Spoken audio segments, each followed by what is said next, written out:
Welcome, everyone. Can you guys hear me all right?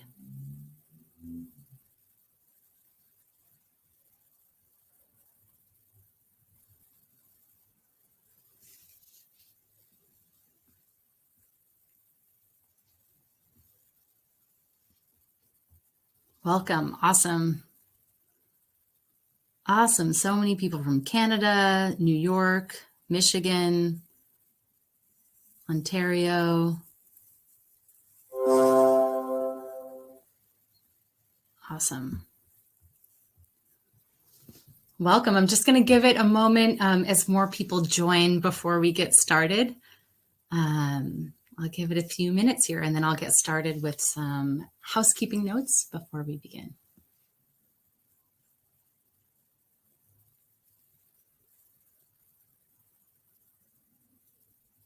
Mexico, Canada, Massachusetts. This is awesome.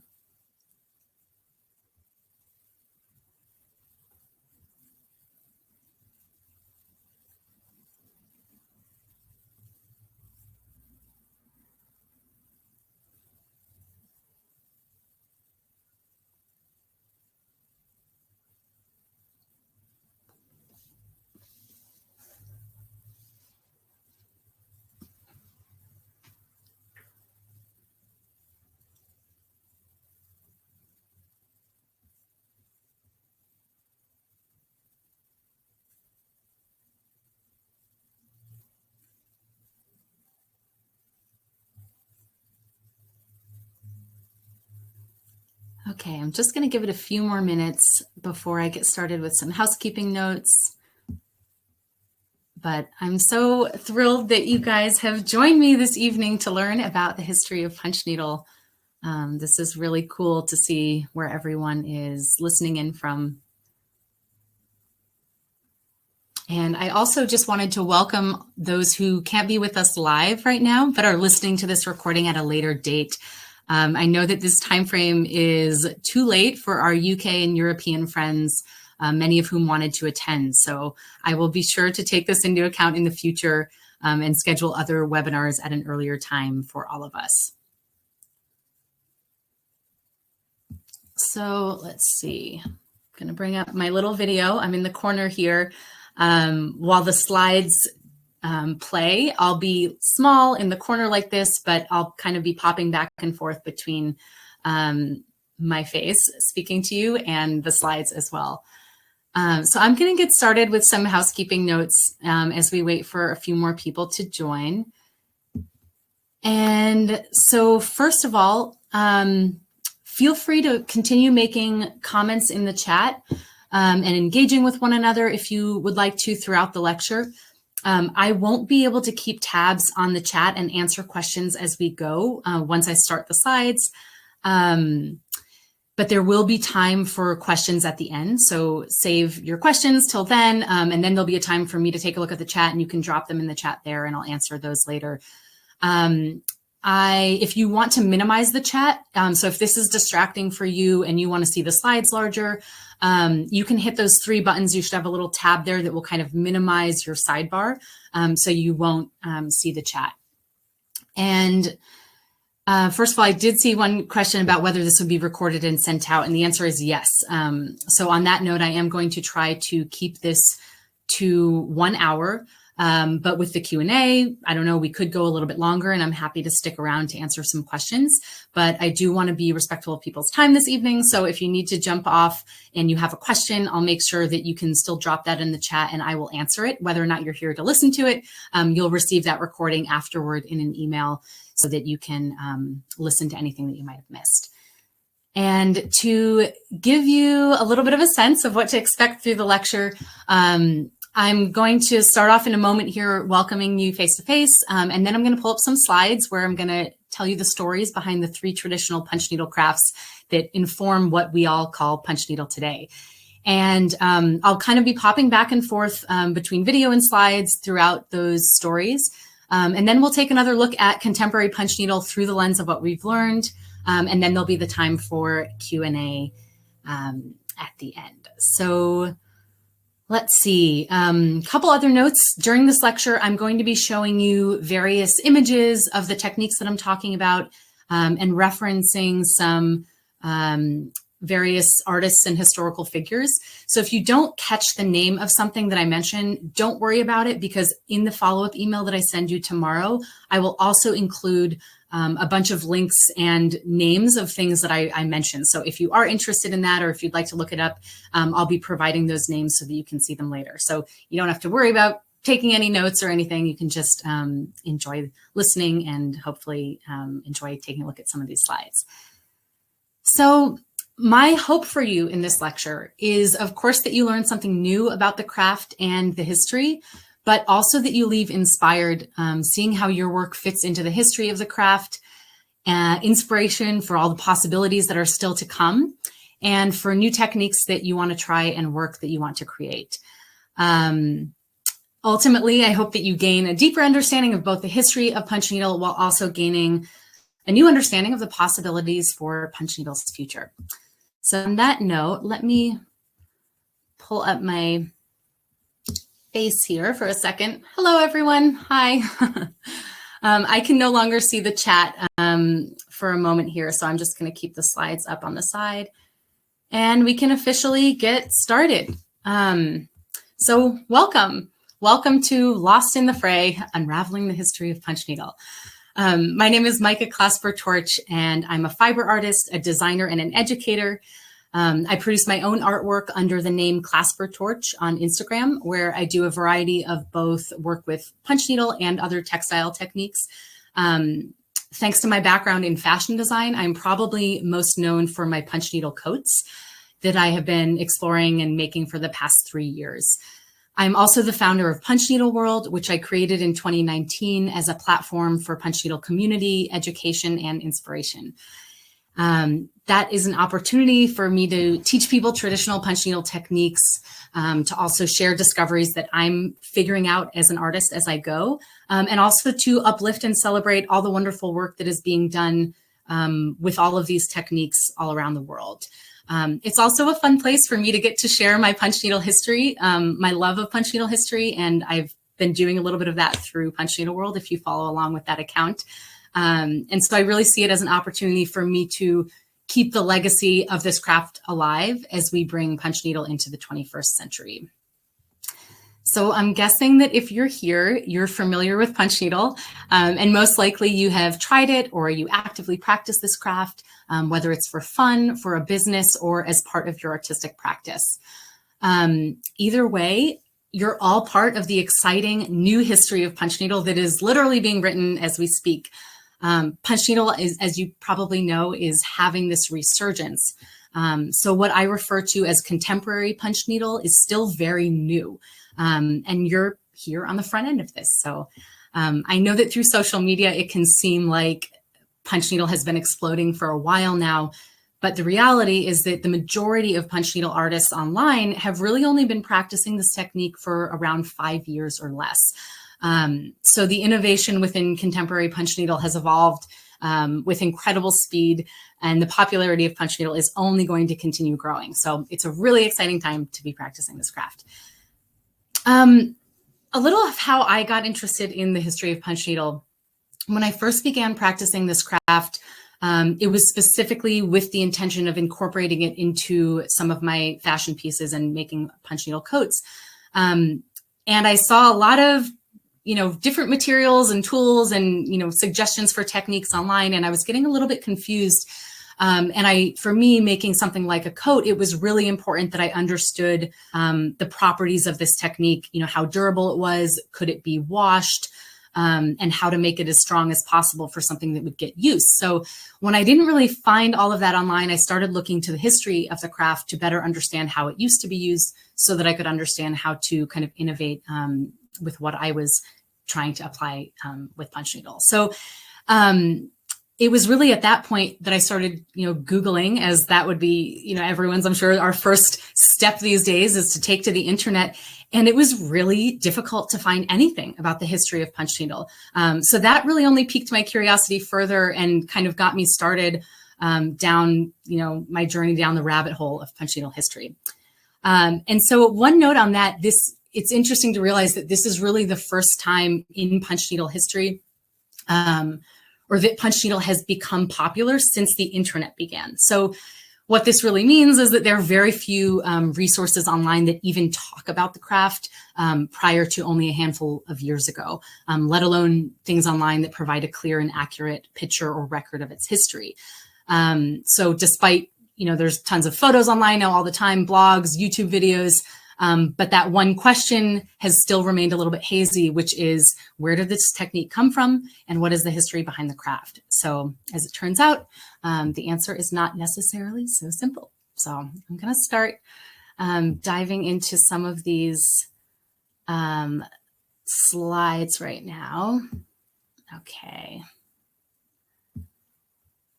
All right. So as it turns out, there are actually 3 traditional styles of punch needle that inform our current understanding of the craft today. There is punch needle rug hooking, Russian miniature punch needle embroidery, also known as igolotchki, and Bunka Shishu, which is also known as Japanese punch needle embroidery. And all of these techniques use a hollow metal needle to push fiber through a backing fabric, but each uses a different set of materials and have their own distinct origins and original purpose. So let's dive into the histories. We're going to start with punch needle rug hooking, which is the style of punch needle that I am professionally trained in. I am an Oxford certified instructor. I was certified in 2019 when I went to Vermont to study under Amy Oxford. This is also probably the most recognizable style of punch needle today. This is the style of punch needle that really kickstarted this current revival of the craft when Arona, the artist and designer behind Buku, who I'm sure many of you are familiar with, incorporated this craft into her work, shared it on Instagram, and also highlighted Amy Oxford's punch needle tool. Punch needle rug hooking is also the style of punch needle for which we have the most information available to us. So this will be the most in-depth history that I'll be covering today. The other 2 will be a little bit shorter. So let's get started. Punch needle rug hooking. So punch needle rug hooking first emerged in the late 1800s, and it evolved from the American craft of rug hooking, and it's considered a distinctly North American art form. Hooked rugs themselves evolved from other rug making techniques in the kind of late 1700s, early 1800s that included yarn sewn and reed stitch rugs. And early rugs were often more decorative than functional, often being used to decorate the hearth, which was seen as the center of the home, or even laid over beds for extra warmth. In 1804, the jacquard loom was invented in France. And so by the late 1830s, the desire for woven floor coverings was gaining popularity in cities and wealthier households within the United States. But since the price was still far out of range for most people in rural America, women in these locations began to develop their own methods to create sturdy and beautiful rugs for their home. Farming communities typically had plentiful access to burlap from feed sacks. So these resourceful women in these communities began to use small metal hooks, often old bent nails that they would, incorporate into a wooden handle, kind of similar to a crochet hook. And they would pull strips of fabric, including old clothing and rags, up through the burlap to make a dense looped floor covering. In the early years, these designs were quite rustic, and rug hooking was often looked down upon as a craft of poverty. But over time, these women began to create more decorative rugs for the home that were not only practical, but artistic, designing their own unique patterns to suit their home and their taste. So here in this slide, you can see a picture on the left of a woman who is kind of overseeing a younger woman who is hooking a rug. Her fabric is stretched out across a frame. And what's happening actually is there is yarn or thread that is tying that fabric tight. So it's being held taut, and often it would kind of loop underneath to create, a rug that she could make that was larger than the size of the frame. And you can tell in this photo that she is hooking instead of punching, because her left hand is under the frame, and that's where she's feeding the fabric up. And with her right hand, she is hooking that fabric through the top to pull the loops to the front. So this is a picture of rug hooking, and these are some early examples of hooked rugs. Particularly the ones on the right are from around 1880s. So this is really kind of when punch needle was becoming, or rug hooking, excuse me, was becoming very popular. And so these are some of the earliest examples, particularly the ones on the right, of punch needles. So you can see the designs were a little bit rustic in the beginning. But as the popularity of rug hooking grew, certain areas became known for very distinctive styles and techniques. There's so much I could go into here, but I'm just going to share one with particular area with you, which are the rugs made in Waldoboro, Maine. So in this slide here, the Waldoboro community began hooking rugs in the 1830s and 40s, and they really became known for their distinctive Waldoboro green, which was a color of natural dye that they created that they used for the backgrounds of many of their rugs. You can see that here in the slide, particularly in the bottom left. That kind of mint pale green color is very distinctive. The one at the top may have been faded a bit, but backgrounds with this Waldoboro green were very common from this area. They are also credited with being the first people to sculpt their rugs. So this means creating different pile heights and cutting and shaving the rug down to create different heights and dimension to enhance their design. So that picture on the right here, you can see a little bit, closer view of the sculpting. And these rugs were all circa 1860s to 1880s. So that's pretty incredible. This next slide here is just a really, really beautiful example of a Waldoboro rug. So obviously from rug hooking to, late 1800s, as people had been doing this and honing their skills for a while, you got some really incredible examples like this of individuals who both, could marry that artistry and craftsmanship. And you can tell here that this rug is also sculpted. This rug is circa 1880. The scroll work is sculpted. The basket itself is sculpted, which is really cool to see. The flower petals are sculpted. So this is just a really stunning example of a Waldoboro rug. Now, so throughout the 1800s, rug hooking continued to grow in popularity beyond personal use, and the work of these women was beginning to gain interest of buyers. In 1886, a man named Ebenezer Ross from Toledo, Ohio, patented the first punch needle tool as an alternative to the traditional rug hook. Called the Griffin, as you can see here in this advertisement, or the Griffin rug machine, this tool enabled early rug hookers to work more quickly by punching downwards from the back of the fabric rather than pulling each loop up from the front. So here you can see that early advertisement. You can see an image of the woman working, kind of punching down from the back. And here's a selection of my vintage and antique punch needle tools. So you can see that numerous styles had evolved. And actually, since the Griffin was patented, there have been over 100 styles of punch needles that have been created. The most common back in the day were, as you can see in the image of vintage needles here, either a shuttle style, where they would be moved right and left, if you can kind of see my hands in the corner here. And then there would also be ones that rotated. I call them kind of egg beater styles, that would kind of walk the foot along the fabric.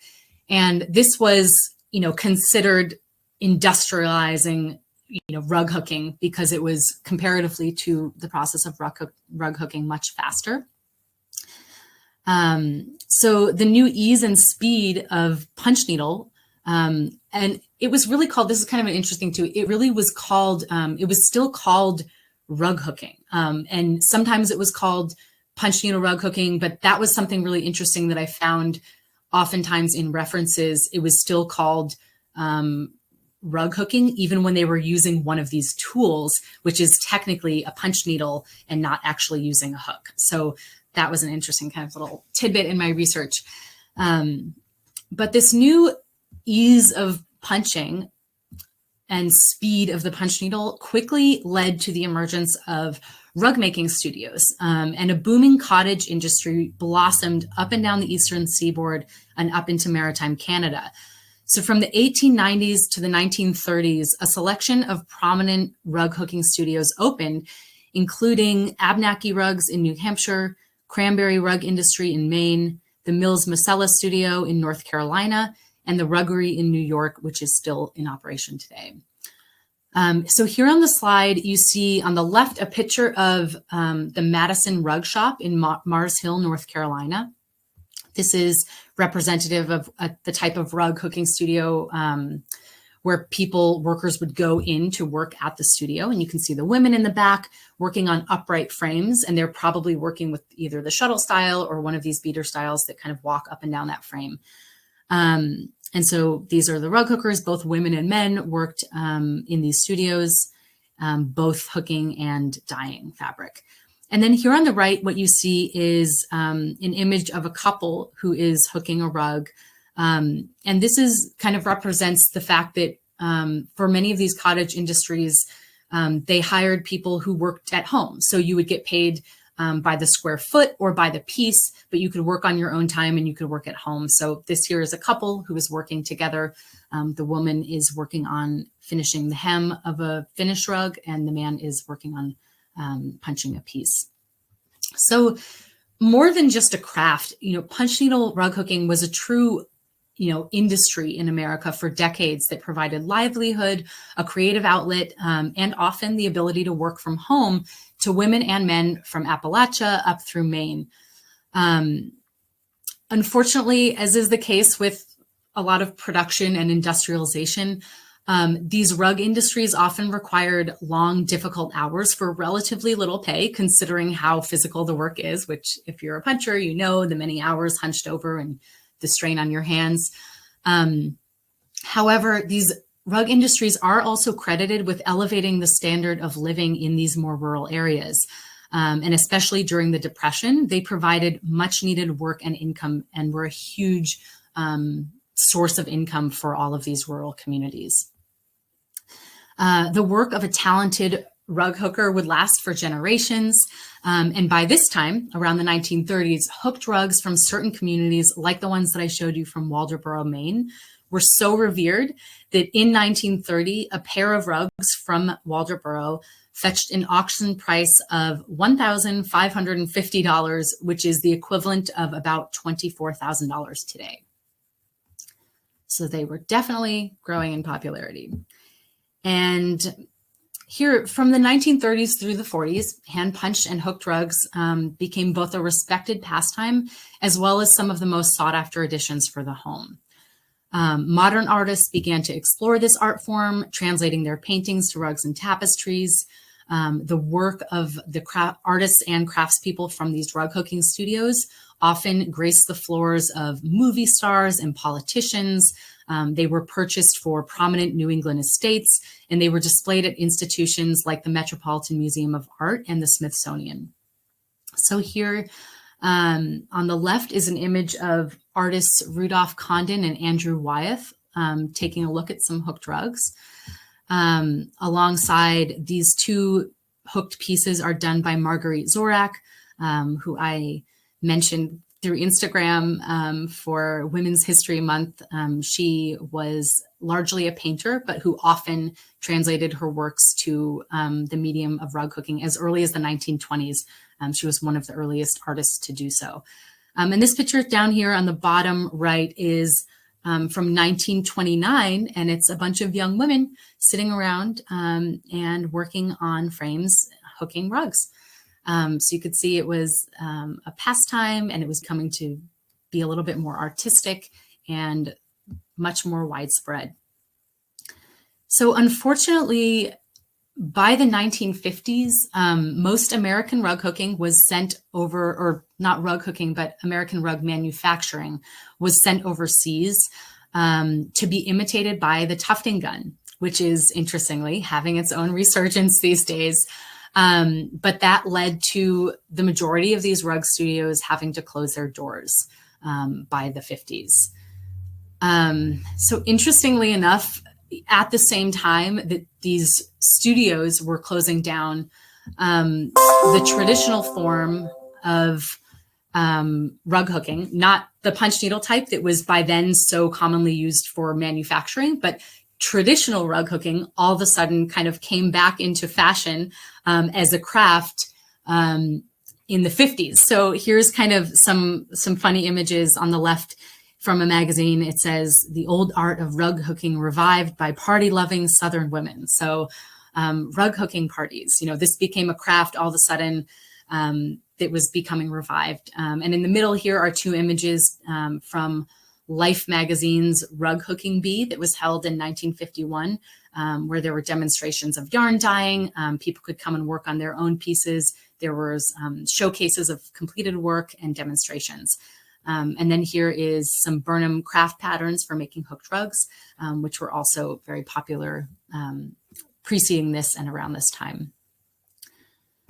So though most rug hooking studios had closed by this time, artists and designers such as Marguerite Zorak, who I mentioned earlier, Dorothy Grebenak, and Evelyn Ackerman, among others, continued to integrate punch needle into art and design through the 60s and 70s. And this was really an extension of the Bauhaus movement and ethos, which combined art and craft and was really interested in uplifting craft to be seen on par with other art forms. So here you can see this on the upper left is Dorothy Grebenak, who was punching a piece that she had done a rubbing of a manhole cover, and she was very pop art, and she created that piece along with this piece on the lower right of the telephone dial. It's her work that's displayed in that museum up there. Then you've got on the left here this really beautiful piece. You can really see the loops of this detail shot of Evelyn Ackerman. She was a designer in California who often utilized both hooked pieces that she created herself, as well as then eventually outsourcing that design for wall hangings and tapestries. And right above me, actually over here on the right, is George Wells, who was the founder of the Ruggery. And that, again, is one of the last remaining rug studios in operation from that time that I am aware of.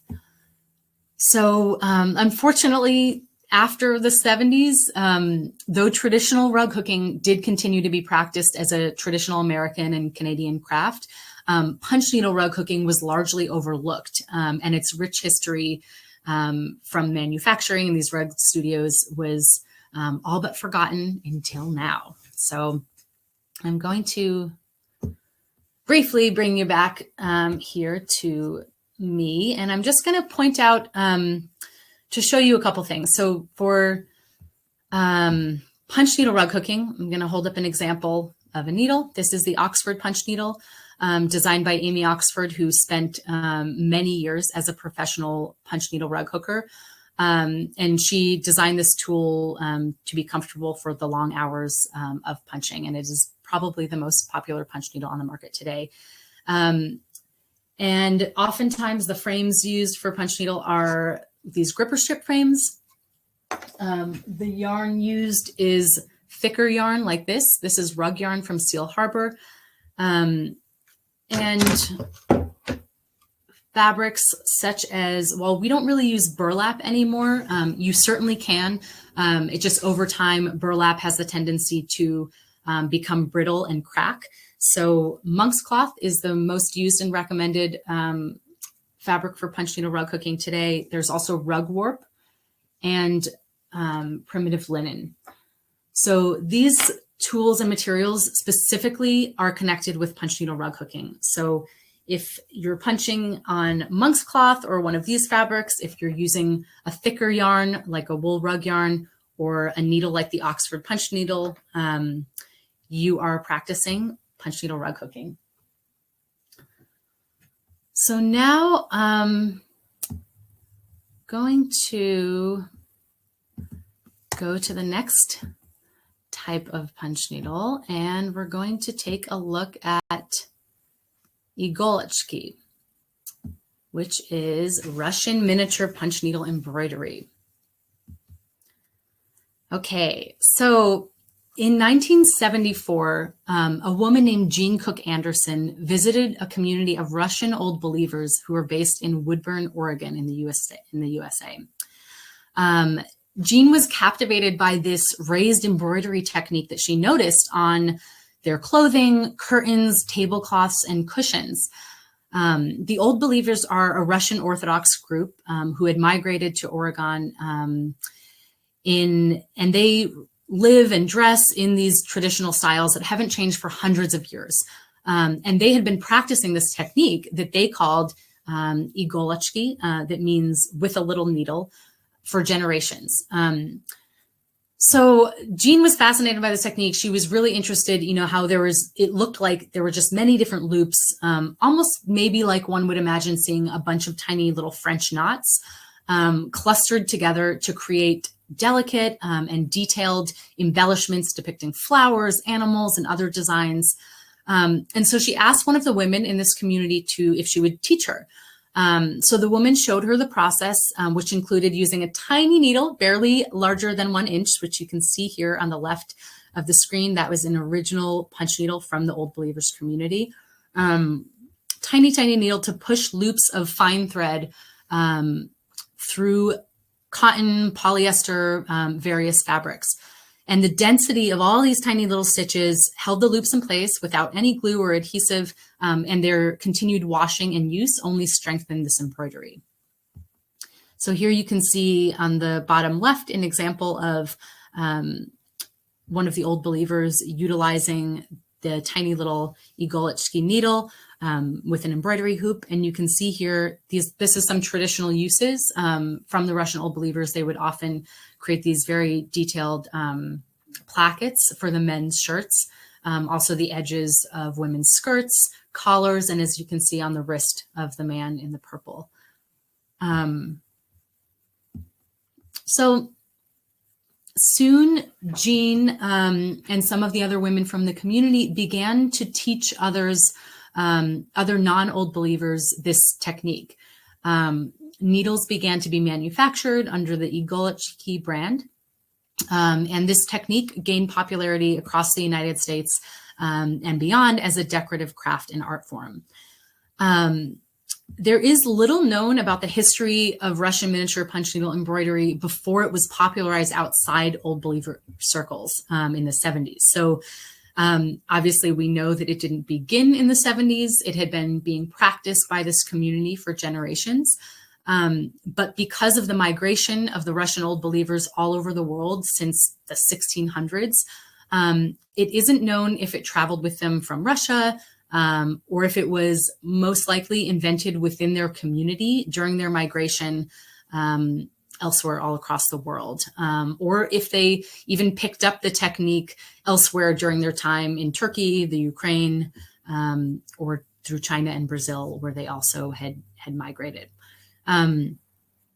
So it is also possible that, similar to Jean learning the technique and helping to expand this beyond the Old Believers community, it's also possible that if this was something practiced by Old Believer communities in other parts of the world, that others also helped to spread this craft outside those communities in different parts of the world.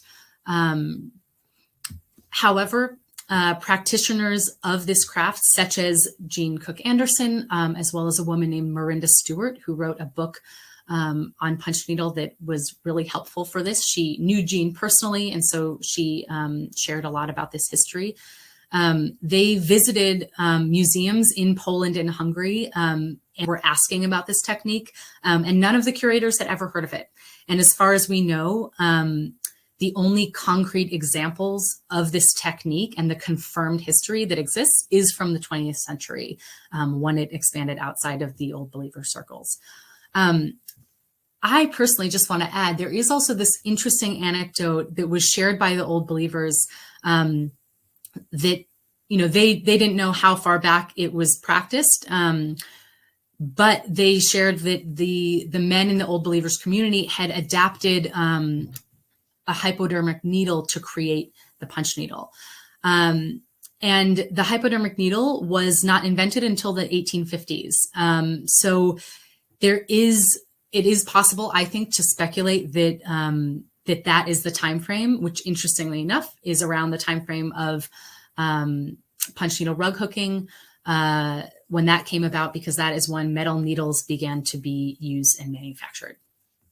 So going to stop that presentation for now. It's getting a little dimmer in here. I'll turn on the light if I need to.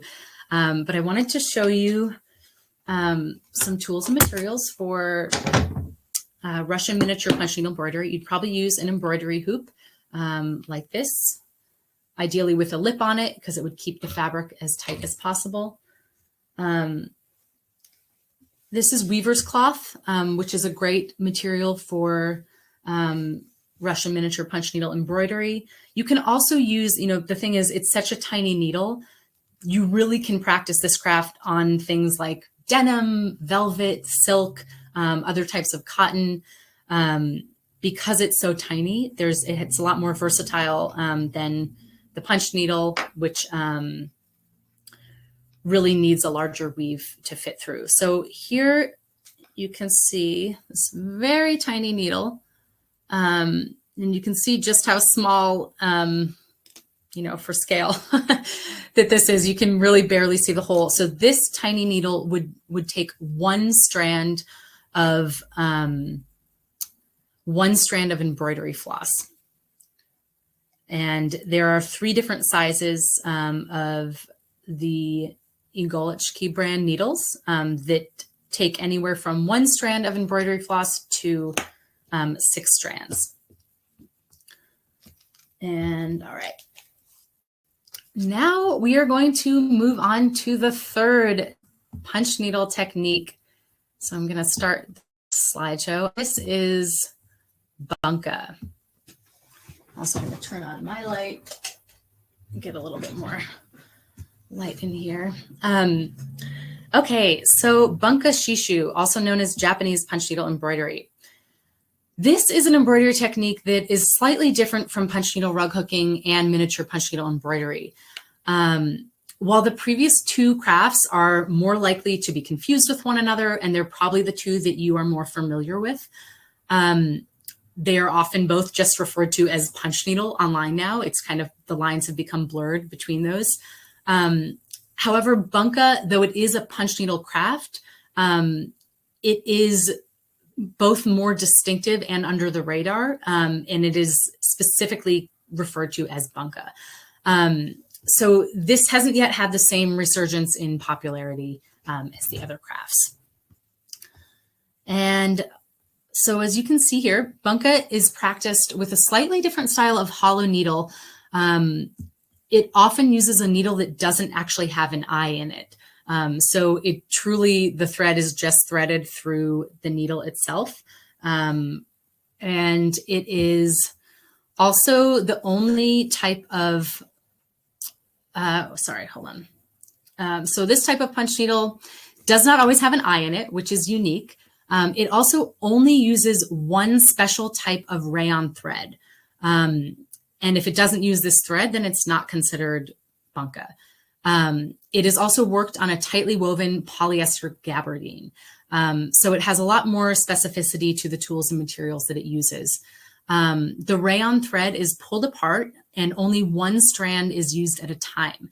So pulling apart that thread, it kind of kinks the material, and these little kinks and loops are what holds the fiber in the fabric. So Bunka is the only punch needle technique that is practiced from the front of the fabric, and it employs longer stitches that more closely resemble traditional embroidery instead of the looped side. So you can see here, there is an image of a woman using a Bunka needle and practicing that as the front of the fabric. And she's creating this incredibly detailed peony with a lot of shading. So these are some beautiful examples of flowers.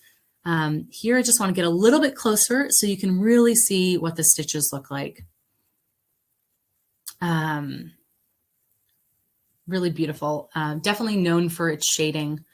So Bunka emerged in Japan during the mid-1800s, shortly after rayon thread was invented, which was in 1846. Rayon thread was called artificial silk until rayon was coined in the early 1900s. And so this was used, and again, you realize also that this is again around the time when the hypodermic needle was created. So that is kind of also what sparked this craft. So rather than being used for functional items or for embellishment, Bunka was purely practiced as an art form. Finished work was usually framed, and it looks similar to oil paintings. So here you can see some examples of bunka pieces that are framed.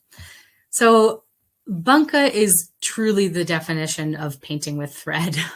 Early bunka often depicted scenes of flowers, animals, and landscapes, and it features gorgeous shading and bold colors.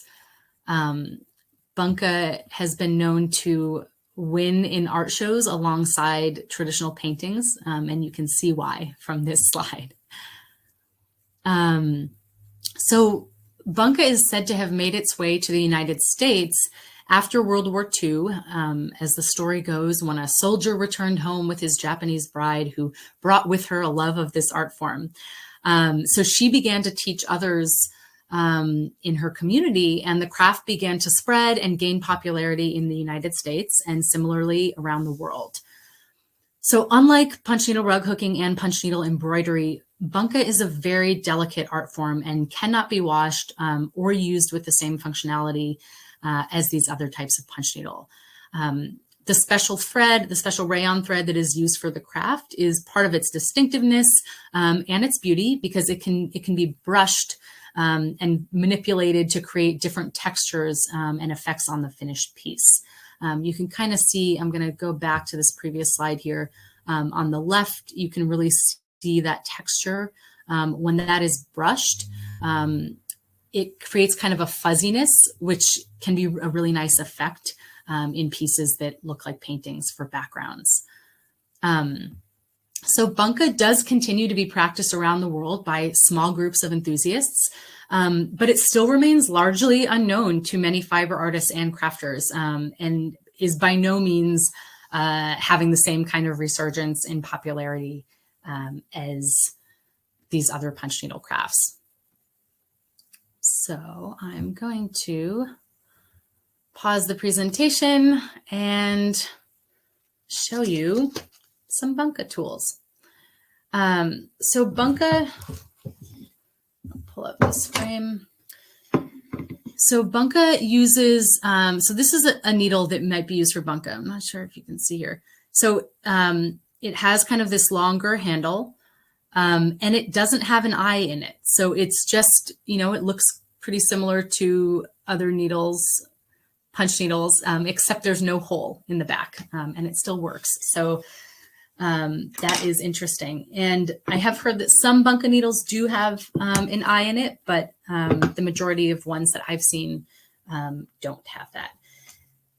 The frame here often that is used is just a simple frame. This is stretcher bars. This is the gabardine fabric. And then what would happen is that you would tack the fabric to be very tight on your frame. And for all of these techniques, stretching the fabric tight was really important to the success of all of these crafts.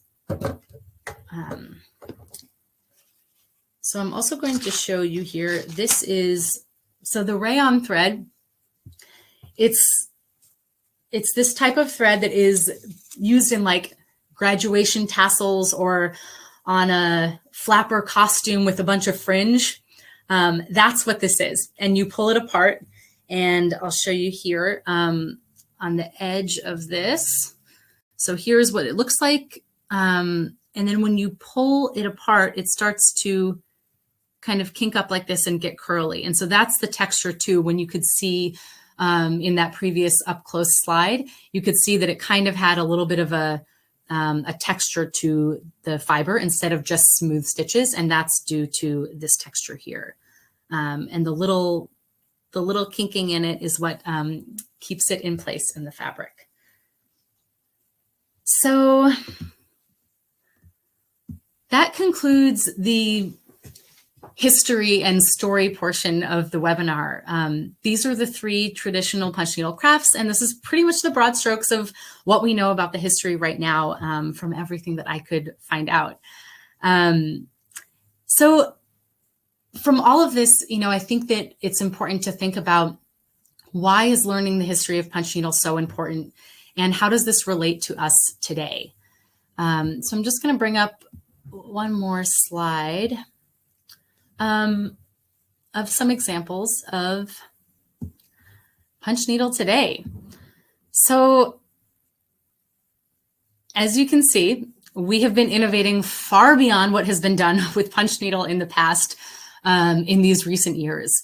And you can also see the way that contemporary punch needle, perhaps sometimes without realizing it, often utilizes and combines different techniques and applications from some of these historical crafts. So I personally believe that it is really important to be able to distinguish between traditional punch needle techniques and the new techniques that have emerged in literally the past 5 years or so. And they're often, as they're often still being explored. Punch needle being done in a hoop decoratively is new. Punch needle accessories and furniture is new. Punch needle that uses the flat back of the stitches that isn't bunka is new. And things like using glue for the back of a piece is also new. And new is great, but none of it is traditional technique. And some of it, like gluing a piece, isn't necessary and can even be damaging to your work, since glue eventually degrades fibers and fabrics over time. So something like teaching gluing in relation to punch needle in contemporary, in our contemporary kind of realm of the craft, can unfortunately often be a substitute for teaching good punch needle technique, where your piece would be strong enough to not require adhesive. So some of the confusion about using glue might come from the fact that tufted rugs made with the tufting gun do need glue to secure their stitches. And that is because this technique made with the electric tufting gun is not as strong as rugs made by hand. So in the rug world, glue is typically a marker that a rug has been manufactured or made by machine, not a rug that is made by hand. So this is true for handmade rugs such as latch hook, hand knotted rugs, and the lack of adhesive is a large part of the reason why these rugs are often more coveted and expensive, since they'll last forever. So being able to distinguish our new additions allows us both to shape what will be remembered as contemporary punch needle, I think, and to assess, whether that should be a part of the narrative. So for instance, with the glue, again, it might make sense to use glue specifically for the new ways that we are innovating, that were never, for punch needle that was never used in the past. But it certainly doesn't make sense for us today to begin practicing contemporary punch needle with glue, and add that to a craft that didn't require it. And so in another example, using like the flat back of stitches that has become popular today is really interestingly often linked with the idea of punch needle embroidery. And I think that you can see why, because the flat stitches often mimic the look of traditional embroidery stitches. So it's easy to see why they are, relating that, those two terms. However, it's interesting to note that using the flat back of the stitches is in fact closer to bunka than it is to Russian miniature punch needle embroidery, which always used the loop side as the front. So understanding this history really enables us to look at our own work and the work of others in a new way. Where are we practicing in the footsteps of those who came before us and uplifting the old traditions? And where are we choosing to break with tradition, to innovate in really exciting ways? So I'm going to stop the slide presentation. The light has changed a little bit in here. So, punch needle might have been around for 100 years, but there's just so much that's happening today that is completely new and innovative. Punch needle is being used in ways that it was never used before. And so knowing the history is really necessary for us to contextualize our contemporary punch needle, to give proper credit to those who are innovating, and to truly celebrate the exciting new ideas that this resurgence is contributing to the future history of punch needle. It's also timely right now, I believe, to be sharing and talking about the history of punch needle. Many of the people who practice the traditional versions of these craft and have a deep knowledge of the original technique and history are getting older, and the information is getting harder to find.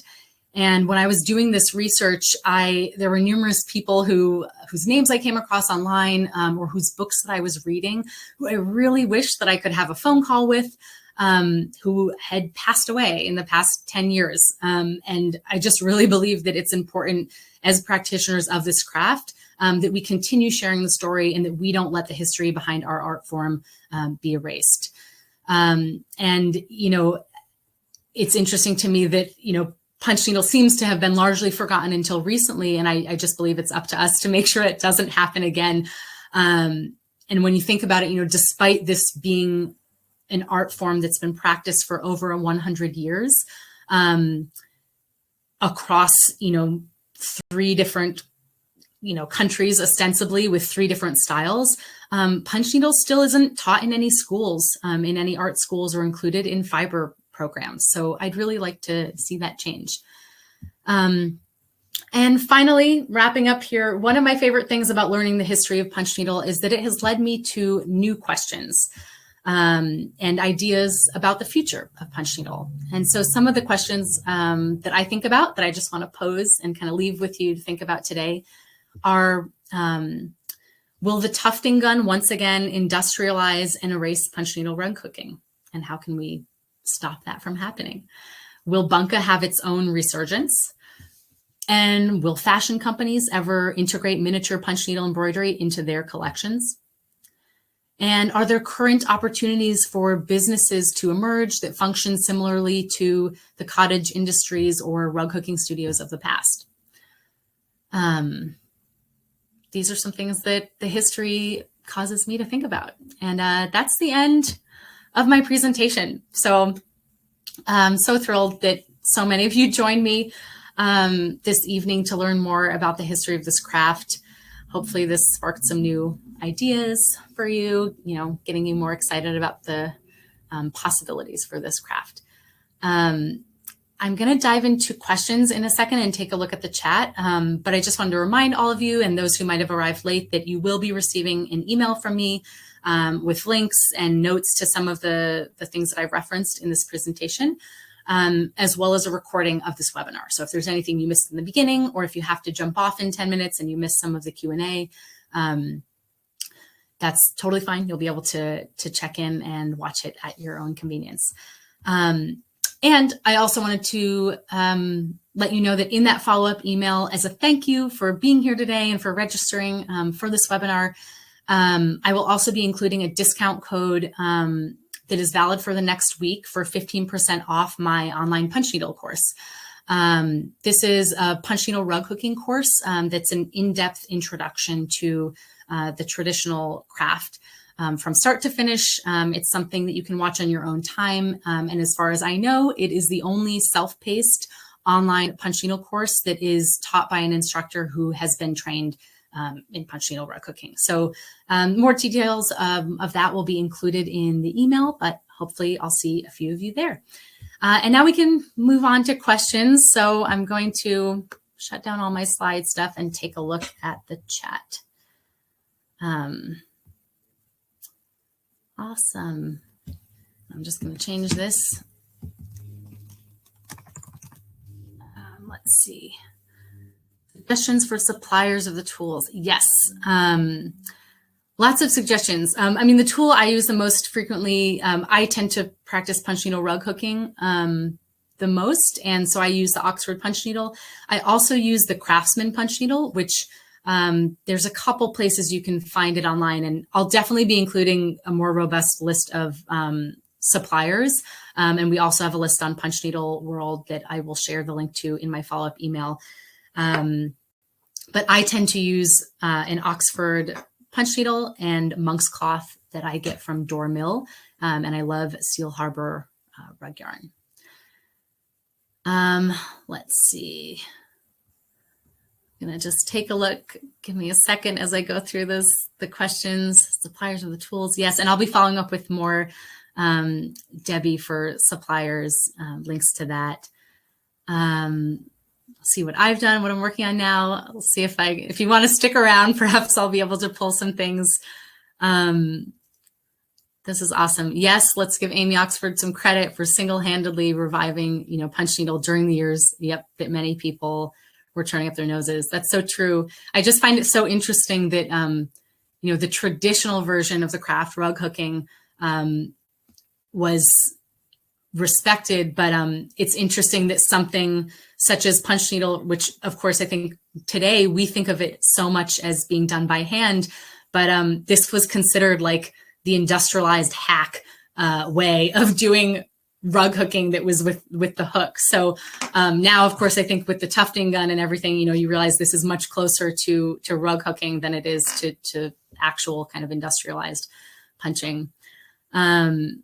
Let's see. Yes, suggestions for yarns. I will include that in the follow-up email, as well as the gripper strip frame and everything. Definitely with supplies. Looks like a lot of people are interested in that. So thank you for the shout out about the course. That's awesome. Thank you. How do you feel about the labels we work in? Craft has its own baggage as a term. Specifically, do I cringe at tough ones? Yeah, Jamie asked a good question.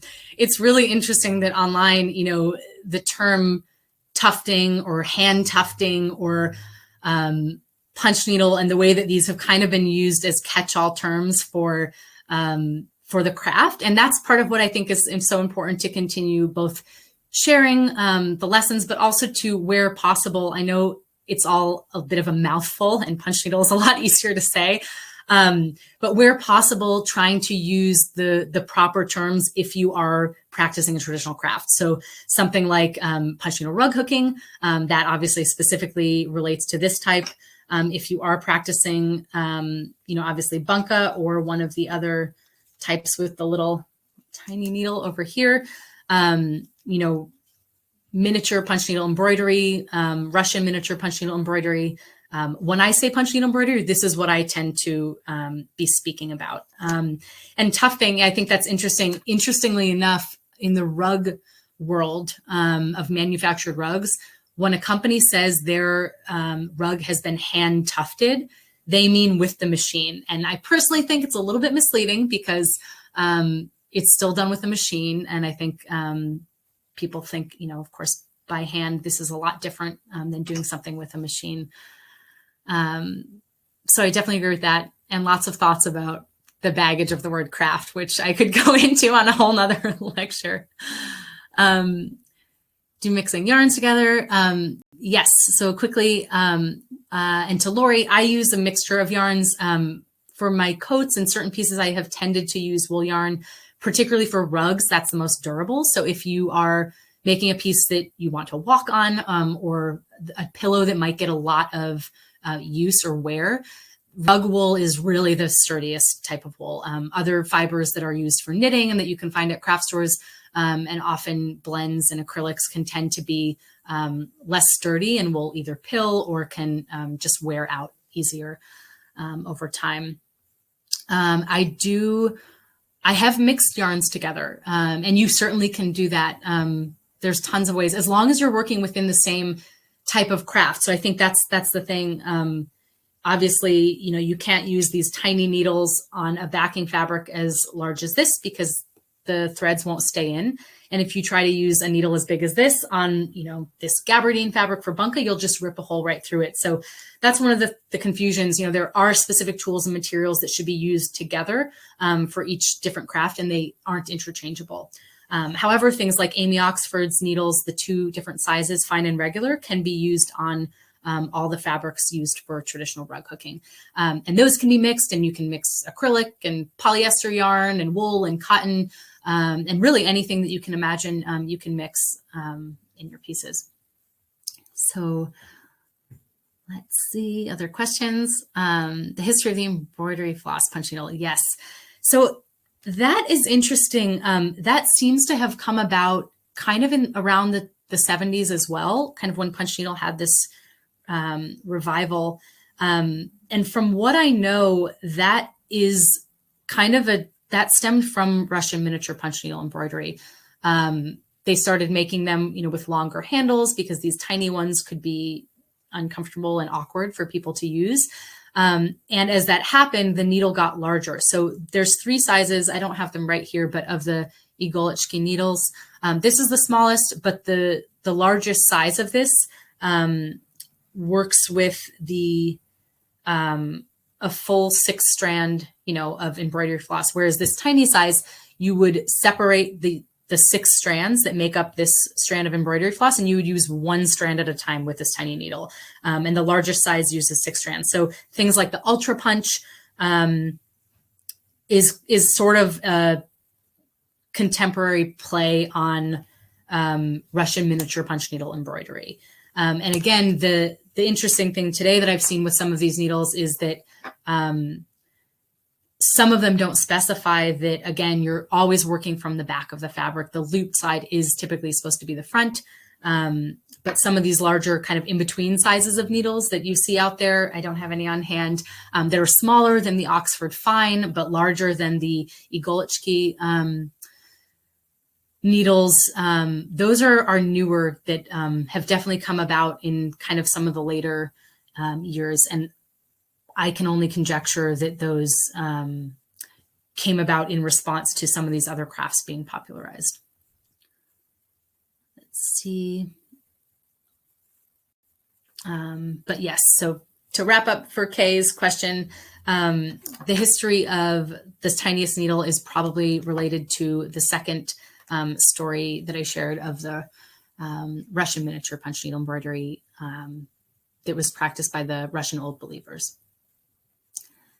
Punching with wool strips, you can absolutely punch with wool strips. That's something else you can do with the punch needle rug hooking needles. Wool strips are traditionally used in traditional rug hooking, but it's really fun. You can also use that, and fabric, really anything that you can thread easily through this needle. It's pretty incredible. You can use mixing 2 yarn colors together. You can, if you want to, you can use 2 smaller threads of yarn through 1 needle. It might be a little harder to get the loops even, but it can create a really cool kind of texture, and it's a fun way to combine different colors into the same loops. Let's see. How many yards of monk's cloth do I usually buy at a time? I try to buy bolts, which is 15 yards of monk's cloth. I buy in bulk to have them on hand. And recently, I don't know if anyone was trying to purchase monk's cloth over the winter, but due to COVID and the factory was kind of doing some changes, there's really one main factory that creates this type of punch needle backing fabric, the monk's cloth that most of us use.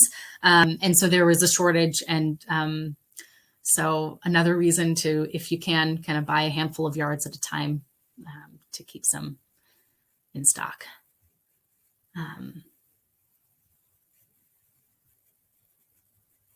Awesome. Yes.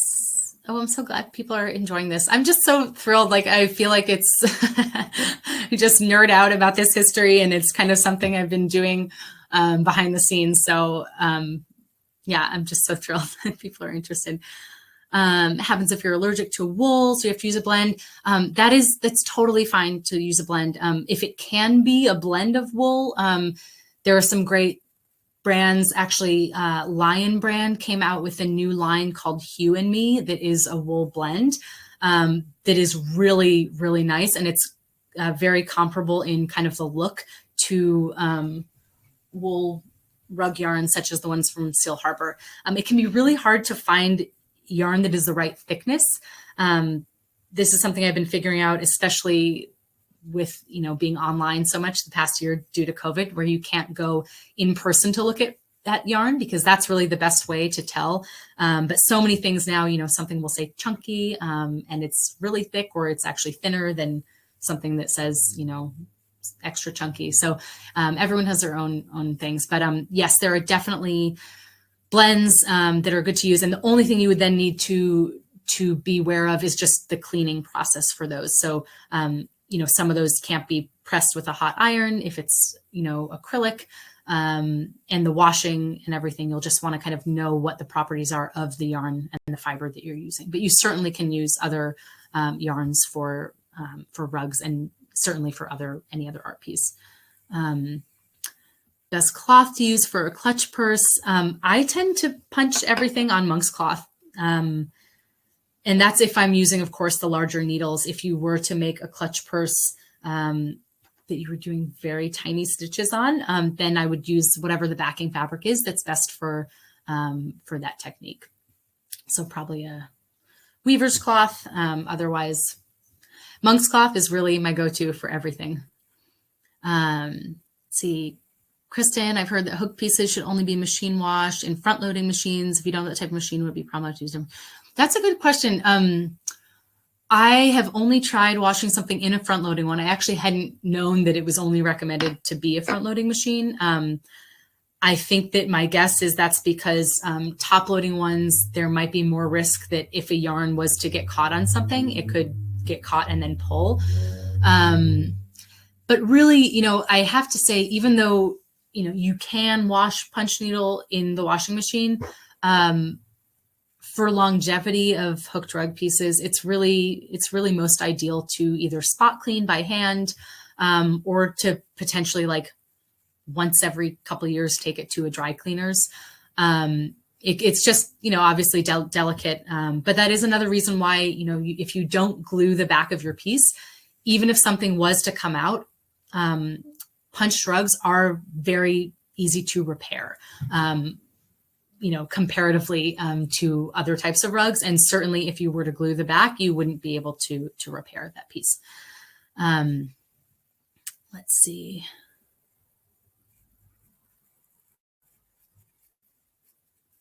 So Linda sent a message, other rug hooking such as Prodigy. I am not familiar with Prodigy, but I would love to, or just, I don't know if that's a specific thing that you're mentioning, but I love what you're saying about the origins of a craft that was born out of necessity. This is something that is really exciting to me. And one of the big things that I'm drawn to about rug hooking in general, and also many of the other crafts practices that I began to become interested in, such as Korean bojaji, and of course, like the quilting style of the women of Gee's Bend. This idea of using what we have on hand to create things that are both beautiful and functional. And that's something that women have been doing for generations. It's something that women have been doing in all countries and parts of the world. And it's definitely something that I'm really passionate about. And this is part of why I think it's really timely that rug hooking specifically by hand, not with the tufting gun, you know, rug hooking and punch needle rug hooking is exciting and having this resurgence. You know, it's a really sustainable way to work. You could choose to work with discarded fabric and fibers. And I just think that, you know, this is the time now people, you know, are thinking about sustainability. And it's an exciting way to be a part of that with the punch needle. Other questions? Yes, Joan Moshimer. Yep. Grenfell rugs and style. Yeah. So Peggy, you clearly know about some of these other, there were so many rug hooking studios and ways that this was integrated. I'm not familiar off the top of my head with Joan, but the Grenfell mission was a mission that took place in Canada. And now I'm trying to remember the exact location. But it was supposed to bring work opportunities to the community there. And rug hooking was a part of that. And again, it was one of those things that there's kind of mixed feelings on it. It definitely brought industry and income to the women who worked there. There's actually an image that I have that I think I've shared through Instagram before that didn't make it into this presentation, of a row of women working on a really large rug with the Grenfell mission.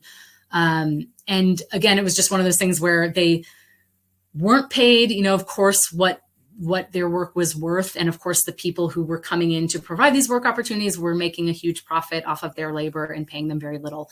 But at the same time, it is interesting. Punch needle was also taught in the Puerto Rican Reconstruction Act, I believe in, I think it was after the Depression or something in the United States. But that was one of the things, again, is they were trying to help reestablish and bring industry and work opportunities to Puerto Rico. There's images of them teaching women and children this technique there as well. So lots of ways that the history of punch needle rug cooking could certainly be its own lecture as well. I have not made a bowl or a vessel.